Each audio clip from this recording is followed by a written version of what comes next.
Bonjour très chers internautes de Léon Zoleo, toza pendana sengo mingi ya kokuta na bino mokolo mwalelo kasi bongo boye baete bokono oyo ya coronavirus oyo esili kozwa mokili mobimba pe pesi kokoso na mokili mobimba penza na yango boye biete bokono ya coronavirus esali ete ba église esila kokangama ba restaurant esila kokangama bongo pe ba école to be telo ya bana to pe ya mikolo esili bongo kozala ya kokangama kasi biso to suka kibongo te boye bite Léon Zoleo ezalaka bisika oyo bozwaka pena ba information ya malamu to ya kibongo na école moko ezali bongo école catholique to bengi na kombo ya Père Daniel Brotier to ye bongo koyoka balakisi pona likambo to yokaki que gouvernement apesaki ndingisa te ministre de ya EPSP apesaki ndingisa te bana bakoka kotanga bongo na radio to pe na télévision kasi bongo tokoyoka ndenge ni balakisi balobi nini bayoki sango yango ndenge ni esali bango ndenge ni po bayebi ke toyebi te bamesana toujours kosimaka crée na bango balimeli kotangisa bana kasi babanda siko kotangisa bana na télévision toyebi te sango yango esali bango ndenge nini bongo tokutana mbala ya nsima epsi image ya kosunga biso toyoka balakisi ya Père Daniel Brotier makanisi nini bapesi po ete bana batila kotanga kelasi. Voilà, très chers internautes, comme on l'a dit bien au début, donc Toza na école, Père Daniel Brotier, Tozu Moko est responsable, il va se présenter, il nous dira qu'est-ce qu'il fait ici à l'école, pour appeler ça sous détails, Bino Bandadia, Léon Zoleo, Bossila, Koyoka, Topesel Jambote, bonjour. Bonjour. Vous avez pu vous présenter? Bon, moi je m'appelle Monsieur Jean Delacroix Moussalou. Oui. Nazali Bongo. Préfet, il y a collège Père Daniel Brotier. Ok. Et Théo Nabiso et Vandi Bongo na Etenia Mabele à Banzalemba. Ok. Na commune ya Lemba. Na Kianfu na paroisse Sainte-Bernadette. Tozali Bongo ko fonctionner comme déjà Mibou Zomina Minei 14 ans. Ok. Depuis que Etenia Nabiso et Botama. Ok. Ok, merci papa. École les alliés, école catholique, école privée, tous les alliés. École Yabiso, ezali privé, mais ezali bongo ya basango, ya Elimo Santo, ya congrégation, ya Saint-Esprit. Voilà. Merci beaucoup papa Jean Delacroix, ezali bongo préfet, ya école Père Daniel Brotier. Alors, et là que pense même biso awa tozo yoki que no bana bazota to meke école les ya kokauka au moment que no bana bazaka na école na période au meto même école les ya kokauka to yebike ezali par rapport ya COVID-19 o ezui mokili mobimba eza penza likambo oyo ya ko lobela penel sous vraiment mingi te kasi na yango toka kitembela moki betamaki na ministre ya enseignement lobaki ete bana basila kotanga na ba radio ba msotanga na télévision pona yo en tant que mokonzi à école aux ali bongo enseignant oyebi ndenge ni makambo ezala kapenza est-ce que ezali vraiment malamu sango yango bozwa ki yango ndenge nini? Bon, sango wana teoka ki yango biso banso na etandoike pamba te tata mokambi ya biso ya bitelo mwana mboka Willy Bakonga. OK. Mokonzi ya EPST alala kite amona kite kotika bana bavanda bongo na bandaku. Po mikolo bie bakozonga na classe ebani te ezalaki malamu te. Ebongo kite baluka banzela boko po ya kosalisa bana po te maile mabango maibana kokoba malembe etikala bongo te. Yango wana toyokaki na etando ikete banda mokolo songolo bana babanda kolanda na bitando ike na radio na internet. Moi mateya to bacour eye bango bakotia po bana balanda baye bana kozala informer mikolo oleke bavanda bongo. Sikoyo pona yo pe en tant que parent est-ce que possibilité wana ya kozala que no bana batanga na internet batanga na télévision na radio est-ce que pona omoni yango malamu to ezali mabe? Bon ezali mabe te ezali malamu. Tant que on a la possibilité, on a témoin en entend la télévision, mais na internet, c'est ça. Donc on y a un malamu. Bon, na koy ko boya te pamba te loko ezali po ya mokili mobimba.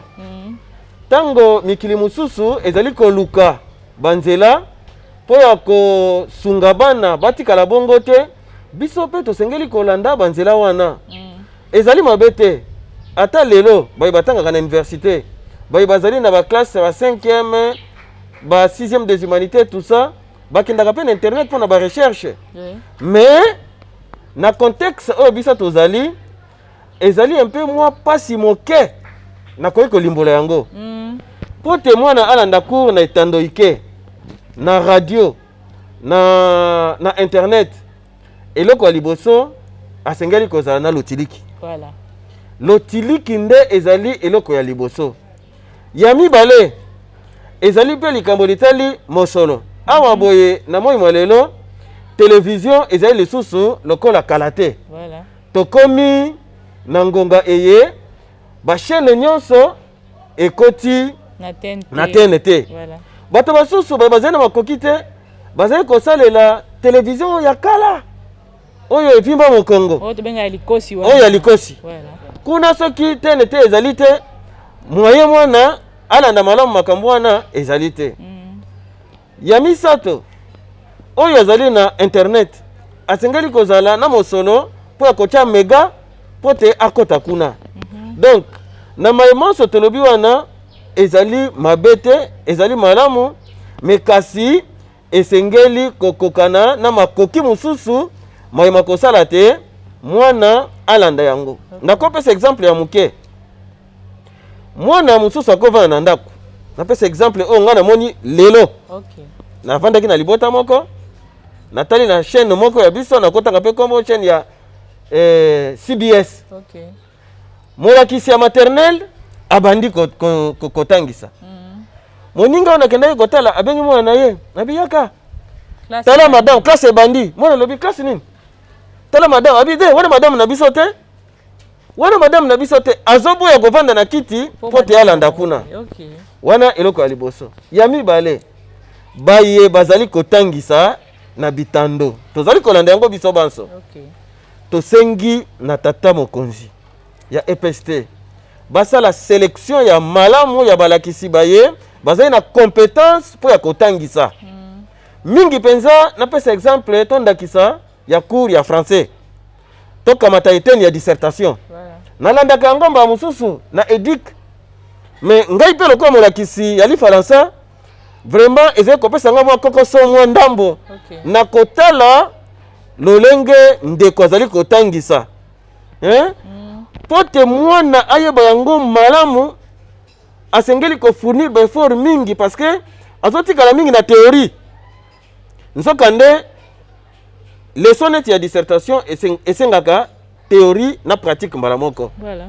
Wana ezali mwa bandakisa ya moke moke oyo tozali kolanda molakisi ya mathématique tozolanda balakisi ya histoire tozolanda. Okay. Tosengi epai na bango bamona ba spécialiste ba inspecteur par exemple. Voilà. Pour que ba recadrer ba mateya wana parce que eza mateya ezolandema na mokili mobimba.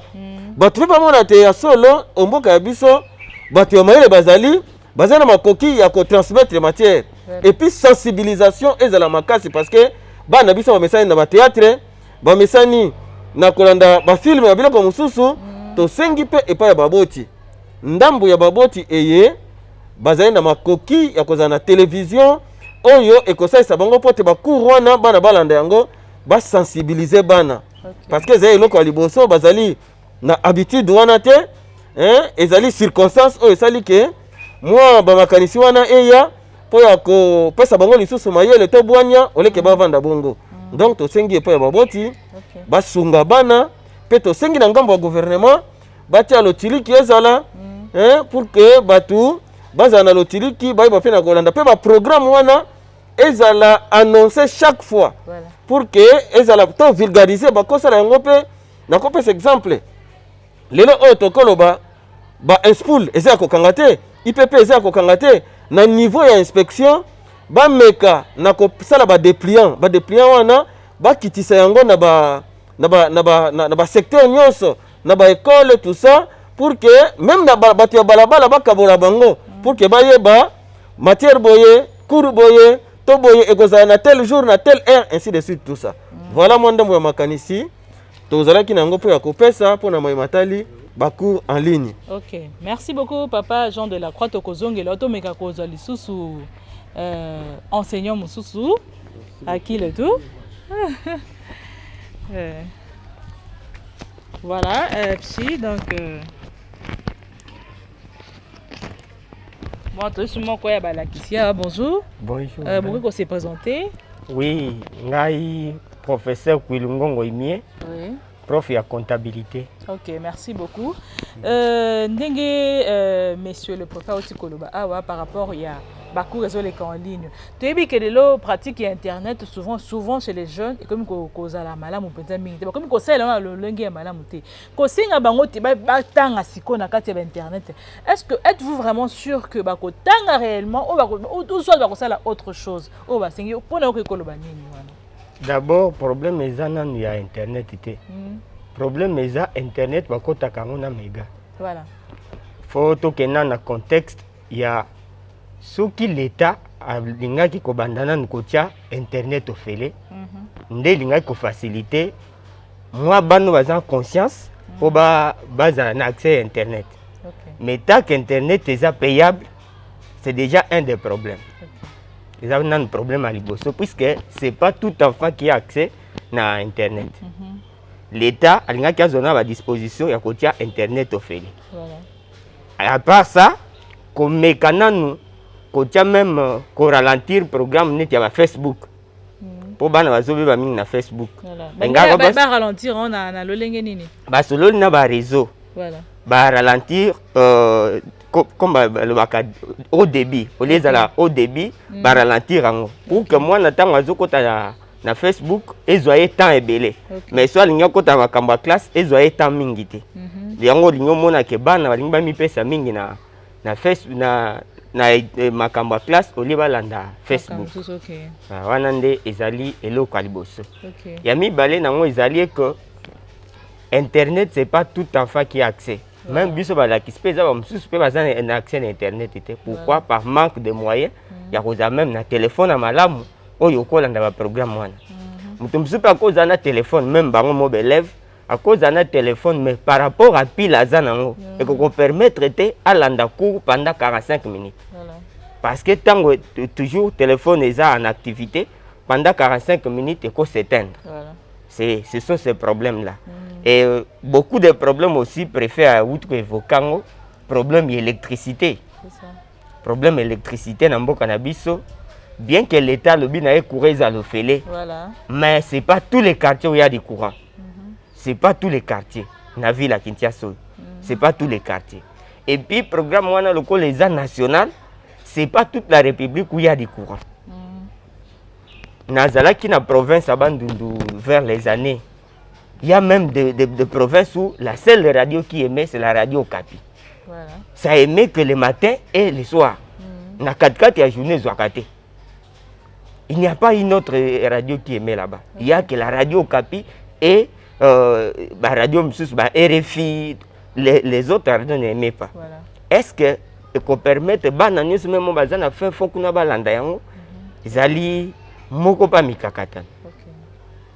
Et là on mususu pe préfère ou ko loba yango na ba chaîne no bazotia ba programme baku. Voilà. C'est le local ba télévision na biso to bengi ya kuki wana etikali sona ba 3 ou 5 programmes.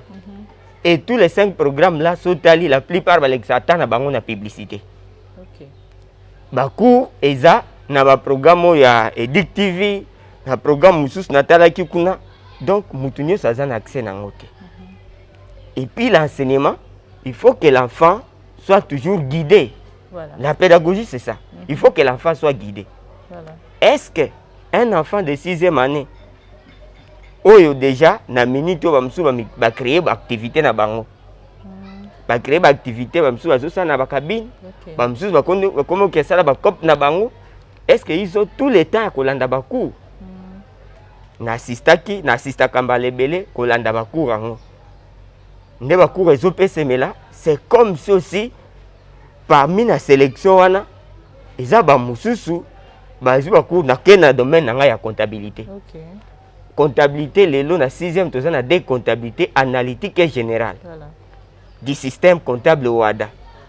Mais, parfois, ils ont sa comptabilité. Bon, nazo critiquer te nazo ba onga nazo survoler. Voilà. La comptabilité est net mathématique. C'est-à-dire on commence par l'énoncé, après l'énoncé, d'abord par les principes, l'énoncé.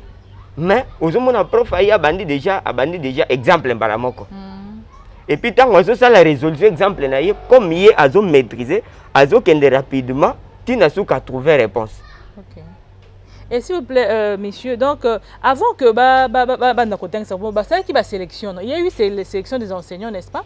Est-ce que sélectionner tout le monde qui va école moussouté qui comme on dit parce que par vote directement ceux qui vont enseigner na bango ba tchina ba télévision autant que ça où il y a eu sélection ba contacter ba école bipai na bipai ni ba chaki bango wana. Bon, normalement pays na biso de ko le bébélité pour te binde makambo etambola. Sélection que ministère de l'enseignement primaire, secondaire et technique a lancé recrutement de professeurs pour encadrer pendant la période de confinement. Donc, les salariés quittés, c'est que cette sélection était d'une autre manière. Okay. Puisque net biso, par exemple, quelques inspecteurs on a yebi pour les là avant comme la kin mo amba to zala kina na kin centre kin est na ba quelques inspecteurs ya kin est kin centre kin mo amba et à l'époque kin ouest kin sud so babilo kwana nyoso zala ki ba longwa ba zo même inspecteur ya chaque domaine qui ba zo ba professeur ba zo inspecteur ou ba za avéré expérimenté mais tant que ba zo ba professeur bon professeur mususu azo tant net na niveau bana na ye niveau bana ezalande mon côté et cause la bana nga brotia wa sona tindi bango na école msusu ba mona soit prof na bango prof wana vraiment za limité prof wana vraiment yebi koleka siko prof pe o azoleka na cadre ya comptabilité azo se tenir comme si aza devant bana na ye net wa biloko ngo apesa ngo déjà azo sala révision o eza ba cours le ko eza ba cours ba pesa ngo na importance bango bato azo pesa importance yango même biso ba enseigner kotinda biso to benga bana na biso ke bolanda cours na RTL puis ce cours wana est important. Mais tant que des hommes que enseigner azo survoler biso to ko lingate to ko kate kotinda bana na biso ba kende ko landa yango mais eza programme malam. Programme loko eza sous difficulté na programme yango ezali ko mieux vaut l'étendre à s'appliquer na.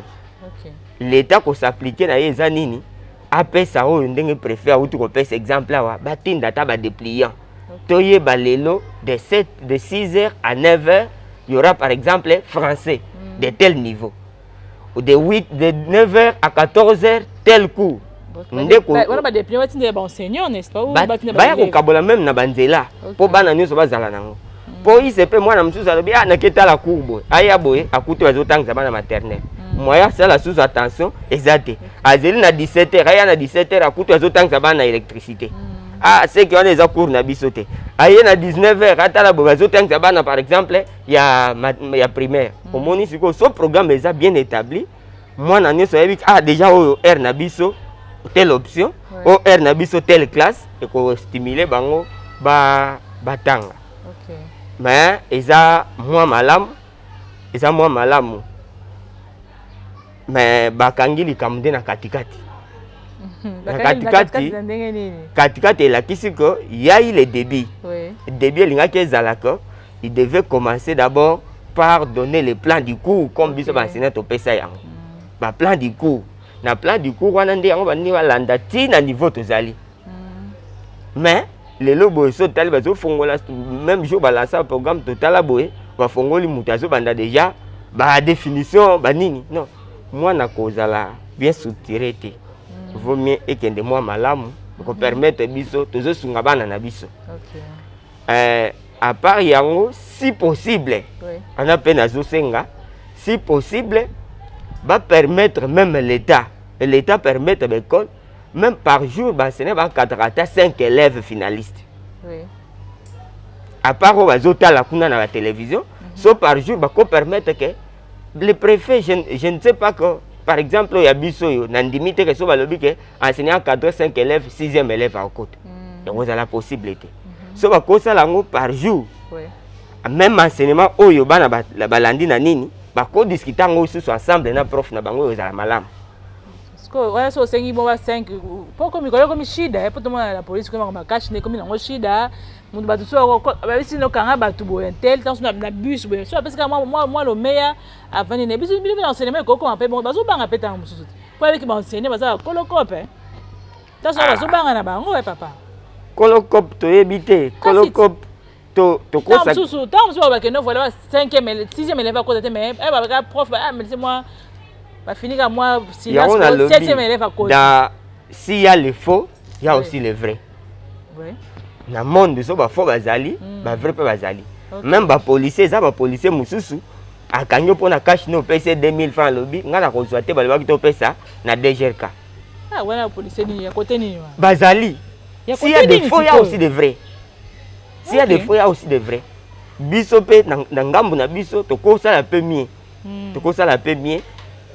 Malgré le lobby que bako pesa moi le meilleur mais biso pe ngam na biso ko salami puisque sinon te enseignement ngwe bandoza la bana batonti bakaye biloko batonti na kaya yebite il faut encadrer mes ans pour c'est pas tous les parents ont la comptabilité c'est pas tous les parents ça la français c'est pas parents le bané français mais ba principe à français voilà parents ayebi ko calculer 2 + 2 = 4 mais ayebi ko calculer équation mathématique c'est comme ça que le gouvernement a eu disposition ana so pas ko permettre bien luka moyen mon boy encadrement wana ezala côté ba élève na ba enseignant na bango ezala malam. Merci beaucoup pour l'intervention de l'équipe Pena Malam. On sent que ici na Brotier les professeurs sont vraiment élevés. Tous ceux sont des comme sous.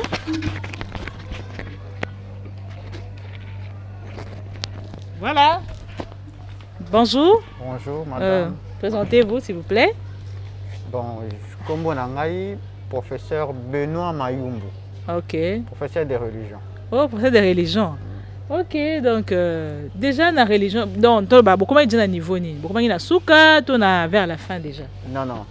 Et nous avons déjà épuisé deux tiers de la matière. Deux quarts de la matière. Deux quarts déjà. Donc deux quarts là c'est déjà presque. C'est déjà presque. Donc même si l'anneau, bon, avec une possibilité, même si classe est raté, mais avec ça on peut évaluer les enfants. Déjà. Et mais si on disait que non, voilà année est comme blanche, réaction est cause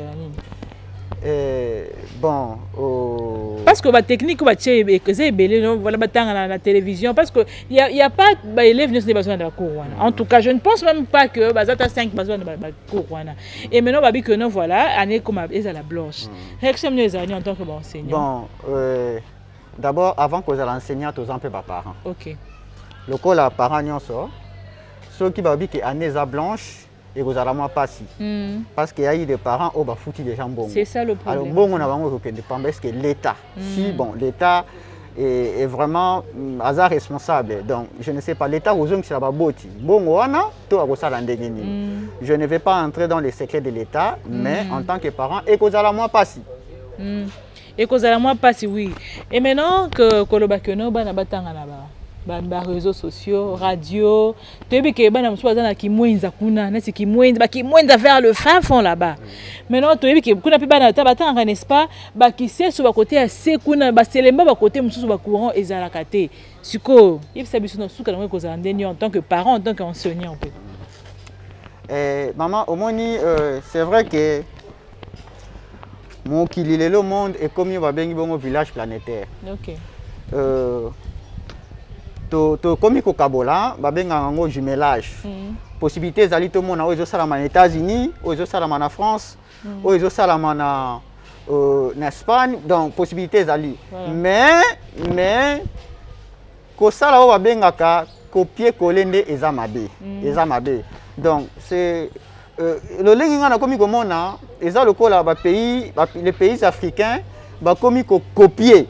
Oh ils ont salamana mikili ya poto ba memi yango epa na biso alors na mikili ya poto tant bazo sala biloko na bango wana bazo étudier yango malamu après les études minutieuses na sima balandeli batali ba inconvénients et ba avantage na ba inconvénients mais nous le ko la prof uta ko lo batozo kanga makambo na katikati to ye nango pour appliquer na ba société na biso yango no moni ke makambo be tozo sala les simbati alors ce qui l'état congolais vraiment a eu un souci que bana tango batikali ba encadrer bango d'une manière ou une autre je pense que l'État congolais a d'abord les techniciens à la matière. Alors, il va vraiment tant à côté là, le lengeni ni to ko sala pote, to encadrer bana pendant cette période où il y a crise sanitaire, où il bongo Covid-19.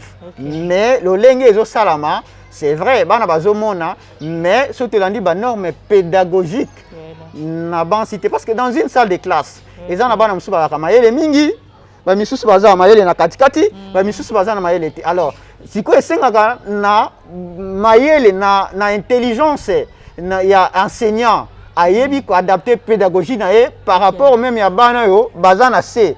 Mais le lenge to solo na ba itando ikie, ça veut dire seuls les enfants intelligents sont privilégiés. Bangonde bagoyi ko capter malamu oyo bazo pesa comme enseignement. Mais bana o baza mayele te na yebite ceux qui bana wana bagoyi ko zeloko oyo ko sunga bango pona vie na bango.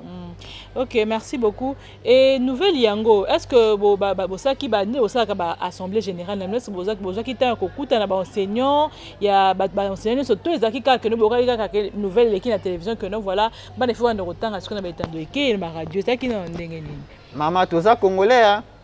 Namboka na biso ata ba yobi ko société te ezo équité.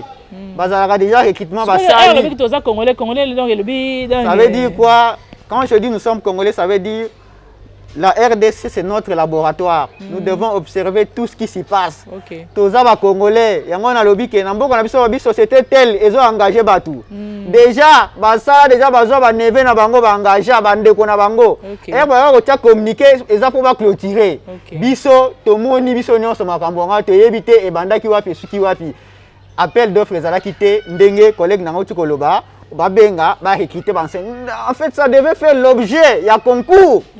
Parce que na TV, na chaîne et radio, des milliers de personnes donc ils doivent être sélectionnés. Ce sont les meilleurs que la République doit sélectionner pour te représenter les enseignants. Pour te alors, ceux qui vont bimisi bateau, ils ont la compétence militaire. Bon. Et ça, nous sommes en train de sacrifier la vie, l'avenir de nos enfants. Voilà.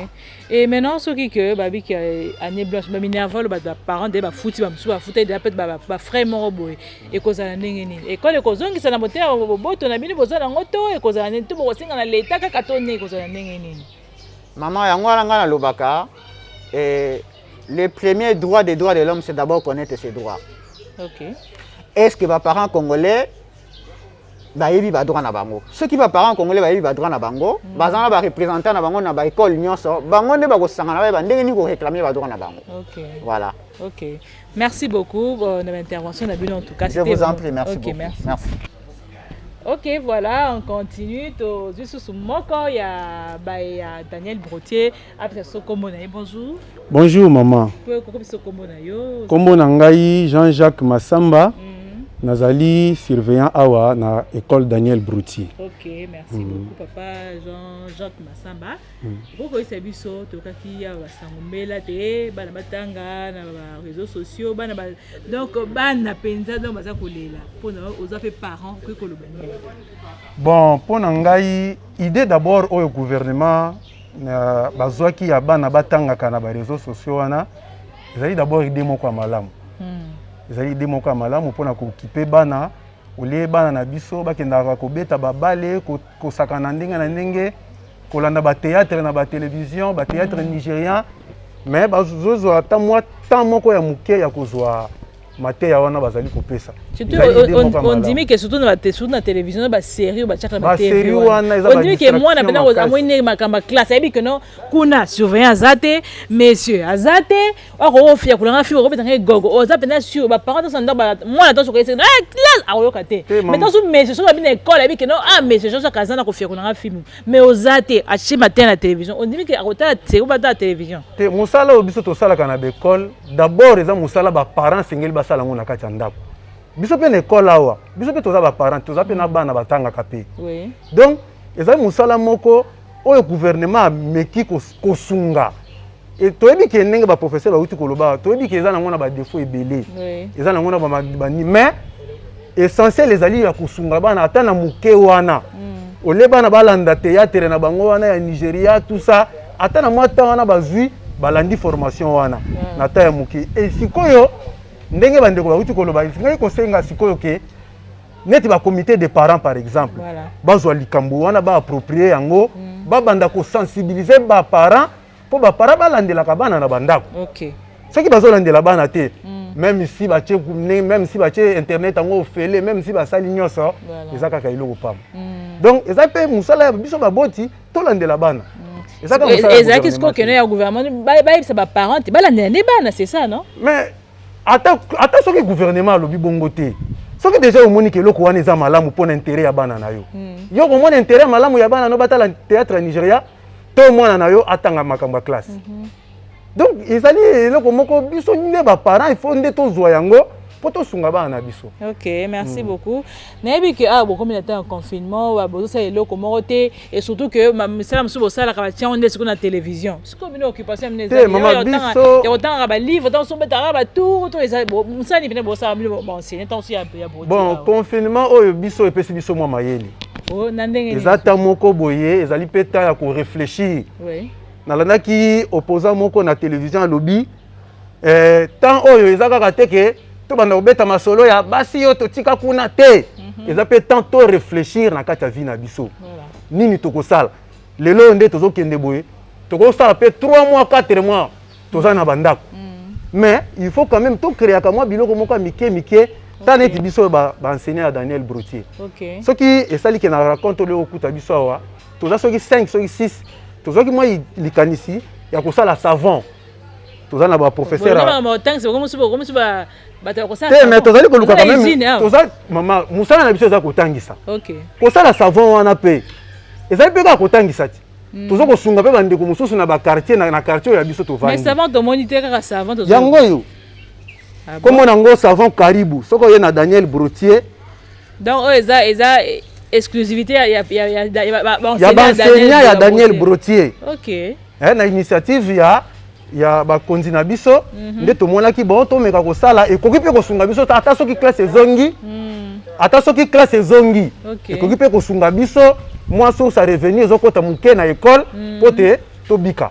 Donc savon esalami na bino moko ba enseigner esalami yango yo biso moko. OK. Na prof ya chimie apesi biso formule alakisi biso bon biso nyonso pe to s'impliquer toluki mwa ba moyen ya cotisation mwa 1000 fois to sombi ba o esengeli kosala nde to bandi kosala yango. Soko Yesus na broté to ba enseigner wale la sunza la te. Ya so donc ba enseigner les broté baza bien ouais. Eh baza bien te mais moi 1000 francs. Moi 1000 francs bazo zwa awa, moi 500 francs bazo zwa awa, ezo sunga mabote baza bien te po ba enseigner nyonso bazo na Congo enseigner malamu za raté. Oh. Bango nyonso ka ba lela banda na yemo ministre. Mais futa ma koleka, si ba futa ma bien. Ni bole la sunde. Ba futa maka soki ba futa maka koleka. Ba professeur d'université ba koki kokota na politique te. Soki ba enseignant ba futa maka koleka, mbela ba professeur d'université ba koki kokota na politique te. To sala ka musala o enseignant po ezali don nzamba pesa na biso. Ya kusunga bana. Alors yango wana omona ka ke to sala ka yango. Mais so to lepi na totala lifuta boy. To keva na bandako. Tozo komeka kaka. Même savon oyo tozali komeka, tozali pe na ba produit mususu tozo komeka malembe soki ekosimba po to. Savon na bino soki ta confinement pe si yana boti pe ko sala. To bano to continuer yango ko sala. To continuer yango ko sala po esalisa quartier d'abord et ça fait biso moko. To continuer ko sala yango. Bon ça bozo pesanga ofele te bozo. Ah, il a fait les arasous na Congo te. Nous c'est comment yambongo. Nous c'est comment yambongo. OK, merci beaucoup monsieur Jean-Jacques Massamba pour l'intervention.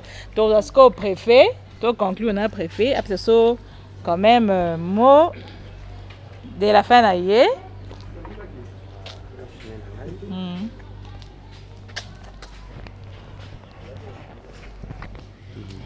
Voilà, très chers internautes, comme on a souka to chuté sans que tous le dernier mot il y a préfet à collège père Daniel Brotier, to kai papa tu qui a qui bon enseigner balobi, yo en tant que siko mon kontoki ko lobani ni pona bana kelasi yo bako bazolanda yo pe bako landa yo, ko lobani pona bango.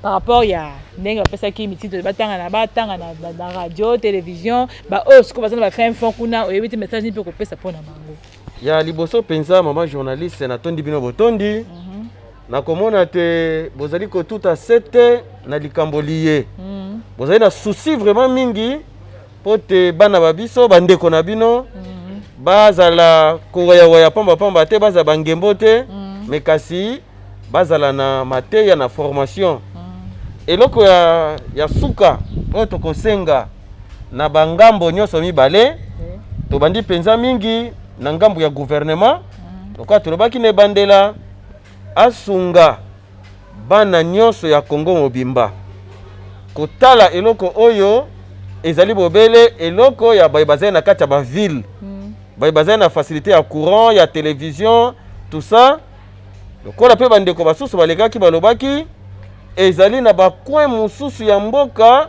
bana batangaka me radio ezali te télévision ezali te makambo maye bazali koyoka yango ata te batikali kaka bongo donc basunga bandeko wana po te sango eye ekomela bango pe ya mibale kaka na ngambu ya gouvernement mingi penza na tata mokonzi ya biso ya EPST kotala ba programme wana malamu elongo na ba technicien ya enseignement ba tobengi ba inspecteur parce que ba cours esi ebandaki kala to komi na suka bazali kotangisa bazwi makambo na katikati nini bazali kotangisa pote ekokana na mayebandeko bazwaki deja to babakisa likolo ya oyo bazwaki pe na ngambo na biso baboti tosengi epai ya baparent eleko eye ezali eleko ya kotika bana bayengayengaka pamba te to encadre bango pote mbeba eyaka mingi soki bana bazali na bandako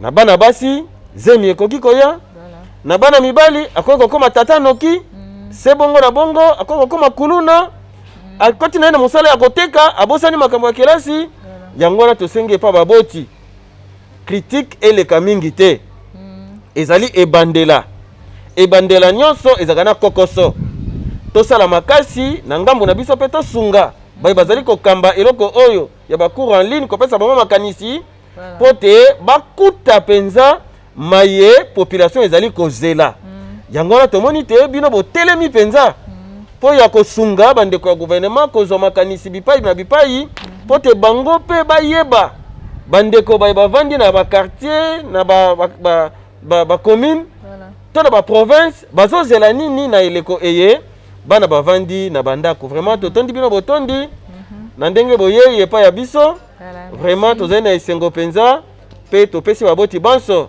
na eleko eye toli te balanda bana malamu bayeba te maladi eye ekoleka ekotikala seko te ekoleka ekozala mpe mokomoko bakosenga epai ya biso te tozonga na kelasi ya solo maladi eye ezali pamba te toki tozona na bitando ike surtout bayimboka ya biso bazali kotia tembe tosengi na bandeko bazali kotia tembe te maladi ezali tosimbana po te mopepe eye eleka pe tozongela misala ma biso pe bana biso bakoba pamba te bango bazali bakambi ya moi mwalobi. Merci totondi bien botondi. Merci beaucoup monsieur le préfet, merci penza ne boesiko mabiso kati nabino. Eh bien, très chers internautes de Léon Joléo, nous sommes à la fin de notre émission et nous vous disons encore un grand merci de l'avoir suivi. C'était bien Bijou Maïkan à la présentation. Je dis merci à la grande équipe de Léon Joléo et Sunginga na mukolo mwaleo na monyo na Epsi Image na sima ya caméra. Nayo Rebecca Bilendo Pukuta na Rishi Pukuta kuna na montage et à notre chef Odan Boulamba, je vous dis un grand merci et nous nous retrouvons prochainement avec un même plaisir et au revoir.